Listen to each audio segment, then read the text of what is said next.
Kalahandi जिल्लार M Rampur block अंतर्गत मोहनगिरी बिजमाल ठारे अनुष्ठित हेबाकु थिबा महाराज कंसंक दरबार मोहनगिरी धबलेश्वर शिव मंदिर ठारू कलश शोभायात्रा रे भक्तिपूत भावे पुरुष महिला भकलश शोभायात्रा रे अंश ग्रहण करथिले।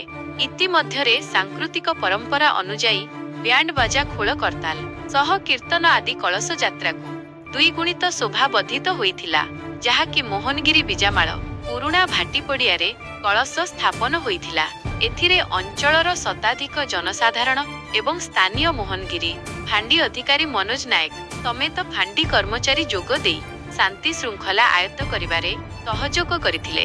कर्ता भावे अभिमन्यु माझी ओ तांको धर्मपत्नी लता माझी कार्य तुलाइथिबा बेले ओम श्री कमिटीर सभापति संपादक समस्त कर्मकर्ता कहिबा अनुजाई पंचम थर धनुयात्रा एक सप्ताह पर्यंत एही कार्यक्रम चालिबो बोली मत प्रकाश करथिले। एही अंचल रे धनुयात्रा अनुष्ठित हेउथिबारु अंचलवासी खुशी व्यक्त थिबा जणा पड़िछि। ब्यूरो रिपोर्ट निर्मल टीवी।